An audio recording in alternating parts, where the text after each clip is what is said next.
Hello guys, আসসালামু আলাইকুম। আশা করি সবাই ভালো আছেন। আমিও খুব ভালো আছি। আজ আমি আমার লাইফের কিছু কথা শেয়ার করব। আসলে সংসারে থাকতে গেলে টুকিটাকি অনেক ঝামেলাই হয়ে থাকে সবার সংসারে। আর মহিলারা যতই কাজ করুক না কেন, তারপরেও তাদের দিন শেষে শুনতে হয়, তুমি কি করো, তুমি তো কিছুই করোনি। আসলে একটা মহিলা তার জীবনের অর্ধেকটা সময়েরও বেশি সময় সে পার করে ফেলে তার সংসার জীবনের জন্য। সে তার নিজের জন্য ভাবার সময়ও পায় না। আমার অবস্থাটা ঠিক সেমই হয়েছে। যতই করি তারপরেও বলে কিছুই করো না। যাই হোক, আজ আমার মনটা অনেক খারাপ, এজন্য আমি এই কথাগুলো শেয়ার করতেছি। আমার মন একদমই ভালো নেই। আসলে বুঝতে পারতেছি না আমি কি করব। আমার 2 মেয়ে আর আমার বৃদ্ধ শ্বশুর শাশুড়ি আর আমার হাজব্যান্ড, এই নিয়েই হচ্ছে আমার সংসার। যাই হোক, তারপরেও শ্বশুর শাশুড়ি সবসময় থেকেই আমার কাছেই থাকে। ওনারা অনেক বৃদ্ধ। আমার 17 বছর বিয়ে হয়েছে, তখন থেকেই শ্বশুর শাশুড়ি দুজনেই আমার কাছে এবং সবসময় আমার কাছেই থাকে। ওনার মোট ছেলে মেয়ে 7টা। আমি হলাম সব থেকে ছোট বউ এই বাড়ির। যাই হোক, তারপরেও ওনার 6 ছেলে মেয়ে ওনাকে কখনোই দেখতেও আসে না, ওনার খোঁজও নেয় না। আর আমার শ্বশুর শাশুড়ি সবসময় থেকে আমার কাছেই থাকে। আমার শাশুড়ি প্রথমে প্যারালাইসিস রোগী ছিল, উনি বেডেই থাকতো। আর শ্বশুর তখন একটু একটু চলাফেরা করতে পারতো। ওনারা অনেক বৃদ্ধ। ওনাদের বয়স একজনের 110 বছরের বেশি আর একজনের 95 বছর। এখন আমার শ্বশুর শাশুড়ি তো দুজনই একদমই বেডেই থাকে বলতে গেলে। শাশুড়ি তো আগে থেকেই বেডে, শ্বশুরের অবস্থাও বর্তমানে খুবই খারাপ। যাই হোক, আমারই ওনাদের দেখাশোনা করা লাগে। আর আমার অন্যান্য ভাসুর, আমার ননদ, ওনারা কেউই নেয় না। মাঝে আমার শ্বশুর বলতেছিল যে আমাকে একটু আমার অন্য ছেলে মেয়েদের বাসায় পাঠিয়ে দাও।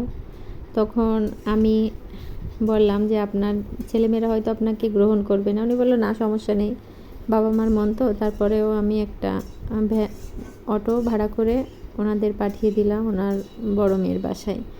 যাই হোক, বড় মেয়ের বাসায় যাওয়ার পরে বড় মেয়ে তো ঘরেই উঠতে দিইনি, আবার সেই ভ্যানেই ওনাদের ব্যাগ দিয়ে দিয়েছে আমার বাসায়। তারপরে তো এসে আমার শ্বশুর তো অনেক কান্না করেছে, সেই ছোট বাচ্চাদের মতোই অবস্থা ওনাদের এখন। আর সেজ মেয়ের বাসায় যেতে চাইছিল, তা বললো কি আমার বাথরুমটা নষ্ট, ওনাদের নেওয়া যাবে না। আচ্ছা ঠিক আছে। আর ছোটো মেয়ে তো এই 7-8 বছর আগে আমি একবার ফোন দিছিলাম, তারপরে সে আর কখনো রেসপন্সও করেনি আর কথাও বলেনি। আর ওনারা এই লাস্ট 10-12 বছর হচ্ছে আমার শাশুড়ি কোনো চলাফেরাই করতে পারে না, টোটালি বেডে থাকে। আর শ্বশুরের অবস্থাও আসলে বয়সের ভারে অনেকটা খারাপ হয়ে গেছে। এখন আমি ওনাদের নিয়ে যে কি করব আমি নিজেই বুঝতে পারতেছি না। আর আমার হাজব্যান্ড চাকরি করে, সেই সূত্রে সে বাইরে থাকে, সে সব সময় আমাদের সাথে থাকতে পারে না।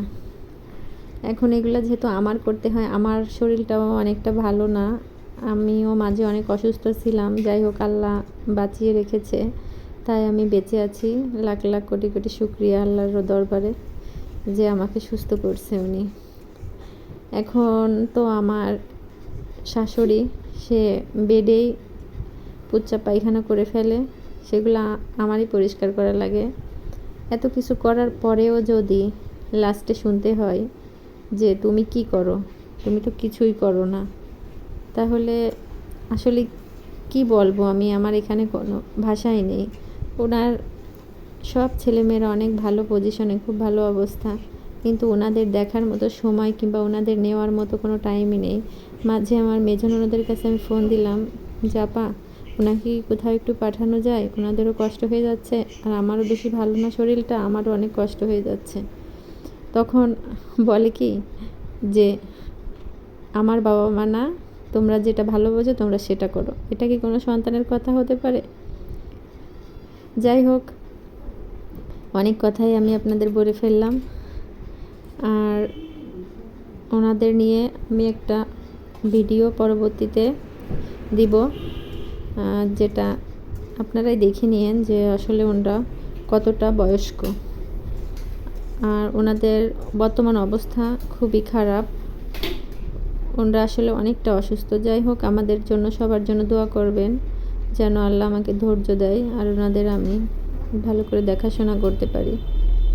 অনেক মুরব্বি তো, ছোট মানুষের থেকেও সে অনেক খারাপ অবস্থা। আমি পরবর্তীতে ওনাদের নিয়ে একটা ভিডিও দিব।